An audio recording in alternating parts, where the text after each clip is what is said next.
हमारे बीच में सुधा गुप्ता जी हैं। मेरा उनसे निवेदन है कि वो मंच पर आ जाएं और एक मेरा सभी जिनको आज सम्मान दिया जा रहा है और जो हमारे विशिष्ट अतिथि मंच पर बैठे हैं, मैंने शुरू में निवेदन किया था कि इस कार्यक्रम को हमको 4:45 तक समापन करना है। तो इसलिए परिचय तो हम किसी भी अपने अवार्डी का शॉर्ट नहीं करेंगे, उनको परिचय देना ही है ताकि आप लोगों को पता लगे कि किस उनका व्यक्तित्व क्या है। पर जो अवार्डी हैं उनसे मेरा निवेदन है कि वो हमें अपना सिर्फ आशीर्वाद दें और अभी उद्बोधन से अलग रखें, क्योंकि नहीं तो क्या होगा कि हम कार्यक्रम को समय पर पूर्ण नहीं कर पाएंगे। और ये जो इंडिया इंटरनेशनल का सामने हॉल लिया हुआ है वो हमको 4:45 बजे आके बाहर खड़े हो जाएंगे, खाली करो जी। इसलिए मेरी ये मजबूरी है, मैं आपके सामने बिल्कुल क्लियर रख रहा हूँ। हाँ जी प्रभा जाजू जी आए और जरा सुधा जी का परिचय कराएं। प्रभा जाजू जी।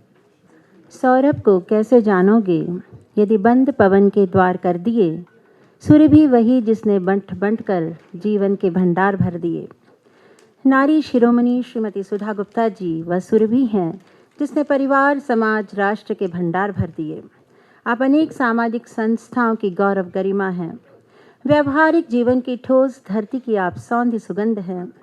नैतिक आदर्शों के प्रति आपकी आस्था गहरी है। जीवन में नया जागरण आए, नई ऊर्जा के साथ कर्तव्य भूमि में सोत्साह निर्भय होकर आगे बढ़ते रहें, नए नए कीर्तिमान स्थापित करते रहें। आपका यह उद्बोधनकारी स्वर दिल्ली की अनेक सामाजिक संस्थाओं को नित्य आलोड़ित कर रहा है।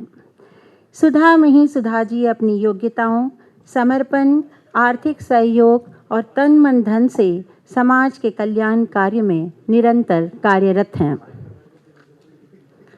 गुणी व्यक्तियों की जय जयकार करना और उनका अभिनंदन करना वैदिक काल से ही हमारी संस्कृति का एक अहम भाग रहा। ऐसे अभिनंदन समारोहों में जब हम श्रद्धा व्यक्त करते हैं तो निस्संदेह हम व्यक्ति के गुणों और उनकी मानवीय सेवाओं से प्रेरित होकर करते हैं। आज ऐसे ही रत्नों के सेवाव्रती आदर्श जीवन की अभिनंदना यहाँ हो रही हैं। उपेक्षा और उदासीनता से भरे पिछड़े वर्ग की नारियों एवं उपेक्षित बच्चों के उत्थान के लिए रोजगार एवं शिक्षा की धात्री बनकर सुधा जी समाज में उतरी एवं कर्मठ तेजस्विनी महिला के रूप में छा गईं। आप अनेक दिल्ली की अनेकानेक संगठन संस्थाएं आपसे संजीवनी प्राण शक्ति पाकर आगे फल फूल रही हैं। जहाँ वीरानी है, पतझड़ है, सूखा है, वहाँ बसंत के सपने लेती हैं। सूखी लताएं भी आपके संसर्ग में आके हरी भरी हो जाती हैं। पथभ्रष्ट मंजिल की ओर चलने लगता है। अंधकार में भटकता बालक शिक्षा की किरणों से जगमगाने लगता है। बच्चों के सर्वांगीण विकास के लिए भी आप पूरी तरह से कर्मरत हैं। मुझे इशारा मिल गया कि मुझे बहुत कम बोलना है, तो चलिए मैं अपनी बात को ब्रीफ करती हूँ। Here is a brief introduction of Mrs. Sudha Gupta ji's achievements. Sudha ji has been pursuing her passion of social service for more than 45 years now, and with each passing year, her zeal and speed is only increasing. One introduction of a person is one which may be used to fill up details in a form, and another introduction is one that tells about the activities that have filled her life, those that have helped make life better for all those that she has worked for. I would like to read out a list of her areas of interest, of work and achievements.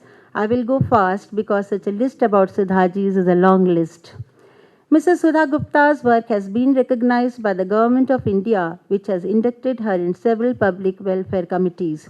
She was appointed Metropolitan Magistrate for Juveniles. In 1995, under the chairmanship of Srimati Vimla Sharma, wife of late President of India, Dr. Shankar Dayal Sharma, she was appointed Treasurer, Mahila Kalyan Samiti. She is running a center for vocational training and giving from her trust 14 scholarships every month to deserving students. She has been making generous financial contributions to hospitals, orphanages, educational institutions, and for other worthy causes. And very soon she is going to have multi-storied hospital on her own. She organized All India seminar for spreading awareness in drug abuse, Mrs. Sudha Gupta has received Award for Rural Development and Family Welfare from PhD Chamber of Commerce. She has received the Lifetime Achievement Award in the All India Achievers Conference. She was conferred with the Best Citizen Award by a renowned publication. She has been awarded the Best Innerville Member of District 301 and 310. Rotary Club Delhi North has declared her as the most enthusiastic member. She is President of Delhi Council for Child Welfare, the Palna. Mrs. Sudha Gupta is widely traveled and has also represented the country in 3 international conventions abroad. The list will be endless as a desire to work is boundless. Her passion for work knows no limits. My all salute to Mrs. Sudha Gupta ji.